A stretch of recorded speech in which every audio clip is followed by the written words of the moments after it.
സന്നിധിയിൽ കടന്നു വരുവാൻ വലിയവനായ ദൈവം ചെയ്ത വലിയ ഭാഗ്യത്തെ ഓർത്ത് കർത്താവിനെ സ്തുതിക്കുന്നു. എന്നെ കേൾക്കുന്ന എല്ലാ അഭിഷക്തമാർക്കും കർത്താവായ യേശുക്രിസ്തുവിന്റെ നിസ്തുല്യ നാമത്തിലുള്ള സ്നേഹവും ക്രിസ്തീയ വന്ദനവും അറിയിക്കുന്നു. കർത്താവ് നിങ്ങളെ ധാരാളമായി അനുഗ്രഹിക്കട്ടെ. ഇന്ന് പകൽക്കാലം അല്പനിമിഷം ചിന്തയ്ക്കായി സങ്കീർത്തനങ്ങളുടെ പുസ്തകം 7-ാമത്തെ സങ്കീർത്തനം അതിൻ്റെ 10-ാമത്തെ വാക്യം ഇന്ന് പകൽക്കാലം ചിന്തിപ്പാൻ കർത്താവിൽ ആശ്രയിക്കുന്നു. 7-ാമത്തെ സങ്കീർത്തനം 10-ാമത്തെ വാക്യം. എൻ്റെ പരിച ദൈവത്തിൻ്റെ പക്കലുണ്ട്, അവൻ ഹൃദയ പരമാർത്ഥതകളെ രക്ഷിക്കുന്നു. സ്തോത്രം. വളരെ അനുഗ്രഹിക്കപ്പെട്ട ഒരു വേദാംശമാണ് നമ്മളിവിടെ വായിച്ചു കേട്ടത്. 7-ാമത്തെ അധ്യായത്തിനകത്ത് അതിൻ്റെ 2-ാമത്തെ വാക്യം നമ്മൾ വായിക്കുമ്പോൾ, അവൻ സിംഹം എന്ന പോലെ എന്നെ കീറിക്കളയരുതേ, വിടുവിപ്പാൻ ആരുമില്ലാതിരിക്കുമ്പോൾ എന്നെ ചീന്തിക്കളയരുതേ. Price the Lord. നോക്കിക്കേ, ദാവീദ് ദൈവത്തോട് ദൈവത്തിൻ്റെ സന്നിധിയിൽ ദാവീദ് പാടി ദൈവത്തെ മഹത്വപ്പെടുത്തുകയാണ്. ഓരോ വാക്യത്തിനകത്തും ദൈവപൈതലായിരിക്കുന്ന ഓരോ വ്യക്തികളും ചിന്തിക്കപ്പെടേണ്ട ഒരു കാര്യം ഇതാണ്: ദൈവം നമ്മൾ എത്ര മാനിച്ചാലും നാം ദൈവസന്നിധിയിൽ എത്രത്തോളം വിനയപ്പെടുമോ അത്രത്തോളം ദൈവം നമ്മെ സൂക്ഷിപ്പാൻ സർവശക്തനായ ദൈവമാണ്. Price the Lord. ഇവിടെ നമുക്ക് 7-ാമത്തെ അധ്യായത്തിൻ്റെ 10-ാമത്തെ വാക്യം നമ്മൾ പഠിക്കുമ്പോൾ അതിനകത്ത് ഒരു ദൈവപ്രവൃത്തി ദാവീദിൽ കൂടെ വെളിപ്പെടുകയാണ്. 10-ാമത്തെ വാക്യത്തിലേക്ക് വരുമ്പോൾ പറയുന്നത്, എൻ്റെ പരിച ദൈവത്തിൻ്റെ പക്കലുണ്ട്. നമുക്കറിയാം, സങ്കീർത്തനങ്ങൾ 3-ാമത്തെ സങ്കീർത്തനം അതിൻ്റെ 3-ാമത്തെ വാക്യം പറയും, നീയോ യഹോവേ എനിക്ക് ചുറ്റും പരിചയം. Price the Lord. ഹല്ലേലൂയ. നമുക്ക് എല്ലാവർക്കും അറിയാമെന്നുള്ളൊരു വാക്യമാണ് 3-ാമത്തെ സങ്കീർത്തനം അതിൻ്റെ 3-ാമത്തെ വാക്യം നമ്മൾ വായിക്കുമ്പോൾ പറയുന്നു, നീയോ യഹോവേ എനിക്ക് ചുറ്റും പരിചയം, എൻ്റെ മഹത്വവും എൻ്റെ തല ഉയർത്തുന്നവനുമാകുന്നു. അപ്പോൾ ഈ വാക്യം നമ്മൾ വായിക്കുമ്പോൾ അറിയാം, ദാവീദിന്റെ പരിചയം എന്ന് പറഞ്ഞ ദൈവമാണ്. സ്തോത്രം. ആമേൻ. ജയത്തിന് കുതിര വ്യർത്ഥമെന്ന് മറുഭാഗത്ത് പറയുമ്പോൾ, ദാവീദിന്റെ ജീവിതത്തിനകത്ത് ഓരോ വിജയത്തിൻ്റെയും ഓരോ ജയത്തിൻ്റെയും കാരണഭൂതൻ എന്ന് പറയുന്നത് അവന്റെ മേൽ എപ്പോഴാണോ അഭിഷേക തൈലം വീണത് ആ സമയം മുതൽ ദാവീദിന്റെ സകല കാര്യങ്ങളും നയിക്കുന്നത് ദൈവമാണ്. ഇന്ന് പ്രഭാതത്തിൽ ദൈവകുഞ്ഞെ, നിനക്ക് ദൈവം തന്നിരിക്കുന്ന അഭിഷേകം അത് ചെറുതല്ല. ശത്രുവിന്റെ മുൻപിൽ മാത്രമല്ല, നിന്നെ നേരിടുന്ന സകലരുടെ മുൻപിലും ഈ അഭിഷേക തൈലം നിന്നെ പ്രൊട്ടക്റ്റ് ചെയ്യും. അതാ ഇവിടെ പറഞ്ഞത്, എൻ്റെ പരിച ദൈവത്തിൻ്റെ പക്കൽ ഉണ്ട്. അത് ദാവീദിന് ഉറപ്പാണ്. ഏത് ഭാഗത്ത് ഇറങ്ങിപ്പോയാലും എന്നെ രക്ഷിക്കുമെന്നുള്ള ഉറപ്പ് ദാവീദിനുണ്ടായിരുന്നു. ഇന്ന് പകൽക്കാലം അഭിഷക്തന്മാരെ, നമ്മെ വിടുവിക്കുന്ന ഒരു ദൈവമുണ്ട്. സ്തോത്രം. ദാവീദ് ഉറപ്പിച്ചു പറയുക, എന്നെ അനുഗ്രഹിക്കുന്ന ഒരു ദൈവം ഇന്ന് പകൽക്കാലം എൻ്റെ നടുവിൽ തന്നെ ഉണ്ട്. ഞാൻ യുദ്ധം ചെയ്യേണ്ട കാര്യമില്ല, കാരണം എനിക്ക് യുദ്ധത്തിനായി എൻ്റെ കർത്താവ് എണീക്കും.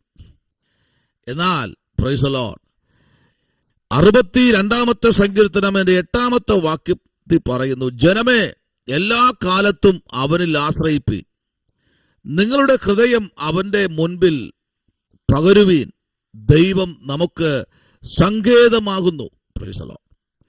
ഒന്നുകൂടെ ജനത്തെ ഒന്ന് ഉറപ്പിക്കുകയാണ്. ഒന്നുകൂടെ താൻ വചനം എഴുതി അല്ലെങ്കിൽ തൻ്റെ ജീവിതത്തിനകത്ത് ദൈവം ചെയ്തിരിക്കുന്ന അത്ഭുത പ്രവർത്തികളെ ഓർത്ത് ദൈവത്തെ നന്ദി കൊടുക്കാൻ ദാവീദ് രാജാവ് മറന്നുപോയില്ല കേട്ടോ. ചിലരൊക്കെ എന്ന് പറഞ്ഞാൽ നമുക്കിപ്പോൾ ആത്മീയ കുളത്തിൽ കാണാൻ കഴിയും, ദൈവം എന്തെങ്കിലും കൃപാവരങ്ങൾ കൊടുത്തു കഴിഞ്ഞാൽ, ദൈവം എന്തെങ്കിലും പദവികൾ ആലയത്തിൽ കൊടുത്തു കഴിഞ്ഞാൽ അല്ലെങ്കിൽ ദേശത്തിൽ കൊടുത്തു കഴിഞ്ഞാൽ, ദൈവസന്നിധിയിൽ ദൈവം ചില പദവികൾ കൊടുക്കുമ്പോൾ പിന്നെ താൻ വന്ന വഴിയെല്ലാം മറന്നുപോകും. Praise the lord. അതുപോലെ അല്ല ദാവീദ്. ദാവീദിനെ ദൈവം എത്രത്തോളം ഉയർത്തുമോ അത്രത്തോളം ദാവീദ് ദൈവസന്നിധിയിൽ ആമേൻ നെടുമ്പാടെ വീഴുന്നതായി നമുക്ക് കാണാൻ കഴിയുന്നു. സ്തോത്രം. Price the Lord. ഇന്ന് പകൽക്കാലം ശ്രദ്ധിക്കണമേ. ആമേൻ ദൈവത്തിന്റെ ശ്രേഷ്ഠതയും ദൈവത്തിന്റെ ആമേൻ നമുക്ക് ഇവിടെ കാണാം. 62-ാം സങ്കീർത്തനം അതിന്റെ 11-ാമത്തെ വാക്യം പറയുന്നു, ബലം ദൈവത്തിനുള്ളതിൽ നിന്ന് ദൈവം ഒരിക്കൽ അരുളി ചെയ്തു, ഞാൻ 2 പ്രാവശ്യം കേട്ടുമിരിക്കുന്നു. മറന്നു പോകരുത് കേട്ടോ. 62-ാം സങ്കീർത്തനം അതിന്റെ 11-ാമത്തെ വാക്യം. ബലം ദൈവത്തിൽ നിന്നുള്ളതെന്ന് ദൈവം ഒരിക്കൽ അരുളി ചെയ്തു, ഞാൻ 2 പ്രാവശ്യം കേട്ടിരിക്കുന്നു. Price the Lord. കണ്ടോ? അപ്പോ ഈ ബലം എന്ന് പറയുന്നത് ഒരു ദൈവ പൈതലിന്റെ ബലം ആരെന്നറിയാമോ? ദൈവമാണ്. ഈ ഭൂമിയിൽ നിന്നെ ആരെല്ലാം ഭയപ്പെടുത്തിയാലും നിന്റെ ബലം ദൈവമാണ്. സ്തോത്രം. ആ ഒരു ഘട്ടത്തിലേക്ക് നോക്കിക്കേ, ദാവീദിനെ എത്രയോ ന്യായവിധി കോടതി കൊണ്ട് ചെന്നല്ല എന്നറിയാമോ? Price the Lord. ഒരുപാട് ന്യായവിധി കോടതി കൊണ്ടുപോയി. അതിലൊരു ന്യായവിധി കോടതി ഞാൻ പറയാം. Price the Lord. വചനം പറയുന്നത്, അബീമേലെക്കിന്റെ മുൻപിൽ കൊണ്ടുചെന്നു. അബീമേലെക്കിന്റെ മുമ്പിൽ കൊണ്ടുചെന്നപ്പോൾ ദൈവം അവന്റെ ബുദ്ധിയെ തൊട്ടു. അവൻ ഒരു മന്ദബുദ്ധി പോലെ ബുദ്ധി സ്ഥിരതയില്ലാത്തവനായി അവൻ അവിടെ അഭിനയിച്ചു. സ്തോത്രം. നോക്കിക്കേ, അവർ അവനെ അവിടെ നാട്ടിക്കളഞ്ഞു. കണ്ടോ? വേറെ ഭ്രാന്തന്മാരൊന്നും ഇല്ലാത്തത് കൊണ്ടാണോ ഇവനെ കൊണ്ടുവന്നിരിക്കുന്നത്? ഇവിടെ ആരും ഇല്ലേ വേറെ ഭ്രാന്തന്മാർ? ഇവൻ ആരാ? നോക്കിക്കേ, ദൈവം ഒരു മനുഷ്യന്റെ ജീവിതത്തിനകത്ത് പ്രവർത്തിക്കാൻ തുടങ്ങിയാൽ അവന്റെ എല്ലാ മേഖലകളിലും ആമേൻ ദാവീദിനെ കൊല്ലാൻ എത്ര പേർ ശ്രമിച്ചെന്നറിയാമോ? പക്ഷേ ദാവീദിന്റെ ശുശ്രൂഷ അത്ര ശക്തമായിരുന്നു. ദാവീദ് ശുശ്രൂഷ അങ്ങോട്ട് പോയി ചോദിച്ചതല്ല, ദാവീദിനെ ദൈവം വിളിച്ചു കൊടുത്തതാ. ഇന്ന് പകൽക്കാലം അങ്ങോട്ട് പോയി കൃപകൾ ചോദിക്കുന്നതല്ല ശുശ്രൂഷ. ദൈവം നമ്മെ തേടിയെത്തണം. കണ്ടോ? ദാവീദിനെ തേടിയെത്തി അവന് രാജാവാക്കിയത് കണ്ടോ? അവൻ ക്വാളിഫിക്കേഷനോ സർട്ടിഫിക്കറ്റുകളോ ആമേൻ അവൻ്റെതായ നിലയിലുള്ള ഒരു കുടുംബ മഹാത്മ്യോ കണ്ടല്ല ദാവീദിനെ എടുത്തത്. ദാവീദ് കാട്ടിലും വിശ്വസ്തനായിരുന്നു, അപ്പനെ ഏൽപ്പിച്ച ആടുകളിലും വിശ്വസ്തനായിരുന്നു. ആമേൻ എല്ലാ തലത്തിലും ദാവീദ് വിശ്വസ്തനായിരുന്നു. ആമേൻ. അവിടെയാണ് വിശ്വസ്തന്മാർ ഏത് വനാന്തരത്തിലായിരുന്നാലും, ഏത് ചെളിക്കുണ്ടിലായിരുന്നാലും, ഏത് അപകടത്തിൽപ്പെടാൻ പോയാലും അവിടെ നിന്ന് ദൈവം അവരെ സുരക്ഷിതമായി പുറത്തു കൊണ്ടുവരും. അതാണ് ദൈവത്തിന്റെ പ്രവൃത്തി എന്ന് പറഞ്ഞാൽ. ആമേൻ. ഇവിടെ വായിക്കുന്നത് ആമേൻ 7-ാമത്തെ സങ്കീർത്തനം 10-ാമത്തെ വാക്യം, എന്റെ പരിച ദൈവത്തിന്റെ പക്കലുണ്ട്. സ്തോത്രം. നോക്കിക്കേ, അതേ വാക്യം തന്നെയാണ് പ്രൈസ് ദി ലോർഡ് പല ഭാഗത്ത് നമുക്ക് കാണാൻ കഴിയുന്നു. ആമേൻ. സ്തോത്രം. ദൈവപൈതങ്ങൾ എപ്പോഴും, ദൈവമക്കൾ, ദൈവ അഭിഷിക്തന്മാർ, ദൈവത്താൽ നിയോഗം പ്രാപിച്ചവർ ഓരോ നിമിഷവും ദൈവസന്നിധിയിൽ മുഴങ്കാൽ മടക്കേണ്ടത് ഏറ്റവും അത്യാവശ്യമാണ് എന്നുള്ള കാര്യം ഇന്ന് പകൽക്കാലം ഈ പ്രഭാതത്തിൽ മറന്നു പോകരുത്. സ്തോത്രം. 2 ദിനവൃത്താന്തങ്ങളുടെ പുസ്തകം നമ്മൾ പഠിക്കുമ്പോൾ, 2 ദിനവൃത്താന്തങ്ങളുടെ പുസ്തകം നമ്മൾ ആമേൻ പഠിച്ചു വരുമ്പോൾ തന്നെ നമുക്ക് കാണാൻ കഴിയുന്ന ഒരു ദൂത് 29-ാമത്തെ വാക്യം, 29-ാമത്തെ അധ്യായം അതിൻ്റെ 34-ാമത്തെ വാക്യത്തിലേക്ക് വരുമ്പോൾ, അവിടെ ദിനവൃത്താന്ത പുസ്തകങ്ങളിൽ ആമേൻ ഒരു വാക്യം വളരെ ശക്തമായിട്ട് നിങ്ങളത് വായിച്ചോളണം. ആമേൻ. Praise the lord. പുരോഹിതന്മാരാരായിരിക്കണം?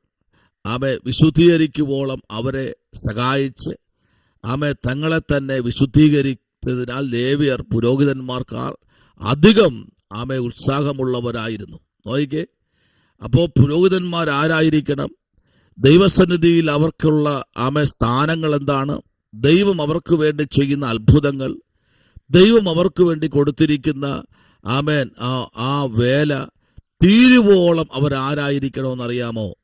സഹോദരന്മാരായ ലേവ്യർ ആ വേല തീരുവോളം പുരോഹിതന്മാരായിരിക്കുകയും തങ്ങളെ തന്നെ വിശുദ്ധീകരിക്കുവോളം അവരെ സഹായിച്ച് സ്തോത്രം തങ്ങളെ തന്നെ വിശുദ്ധീകരിക്കുന്നതിനാൽ ലേവ്യർ പുരോഹിതന്മാരെക്കാൾ അധികം ഉത്സാഹമുള്ളവരായിരുന്നു. നോക്കിക്കേ, ദൈവത്തിന്റെ മഹത്വം അതിശക്തമായി ആമേൻ അഭിഷിക്തന്മാരുടെ ഇടയിൽ വെളിപ്പെടുമ്പോൾ ദൈവകുഞ്ഞെ ഇന്ന് പകൽക്കാലം ആമേൻ ആത്മാവിൽ ശക്തമായി വിളിച്ചു പറയട്ടെ, ഒരു ദൈവപൈതന്റെ ജീവിതത്തിനകത്ത് ആമേൻ ദൈവം ചെയ്യുന്ന അത്ഭുതങ്ങൾ ചെറുതല്ല, അത് വലിയ അത്ഭുതങ്ങളാണ്. ആമേൻ സ്തോത്രം, പ്രൈസ് ദി ലോർഡ്, ഹല്ലേലൂയ. അതാണ് ഇവിടെ സങ്കീർത്തന ഭാഗം പറയുന്നത്, അവൻ ഹൃദയ പരമാർത്ഥതകളെ രക്ഷിക്കുന്നു. സ്തോത്രം. ഇന്ന് പകൽക്കാലം ഈ ഡിസംബർ മാസം 26-ാമത്തെ ദിവസം കർത്താവിലേക്ക് നമുക്ക് ഏൽപ്പിക്കാം, പ്രാർത്ഥിക്കാം. പരിശുദ്ധനായ ദൈവമേ, സ്വർഗ്ഗത്തിലുള്ള പിതാവേ, അനുഗ്രഹിക്കപ്പെട്ട നല്ല പ്രഭാതവേളയ്ക്കായി സ്തോത്രം. ദൈവം ഞങ്ങളെ സഹായിക്കണം, അനുഗ്രഹിക്കണം. കർത്താവിന്റെ കൃപയിൽ ഞങ്ങളെ പൊതിയുമാറാകണം. പരിശുദ്ധാത്മാവിനാൽ നിയോഗിക്കപ്പെട്ട് മുമ്പിലോട്ട് പോകുവാൻ സർവശക്തൻ സഹായിക്കണം, അത്ഭുതം ചെയ്യണം. കർത്താവേ, ഈ ആണ്ടിന്റെ ആരംഭം മുതൽ ഇതുവരെ ഞങ്ങളെ പരിപാലിച്ചു സ്നേഹിച്ചതിനായി കർത്താവിനെ സ്തുതിക്കുന്നു. യേശുവിൻ അൻപുള്ള നാമത്തിൽ തന്നെ ആമേൻ. God bless you. കർത്താവ് അനുഗ്രഹിക്കട്ടെ.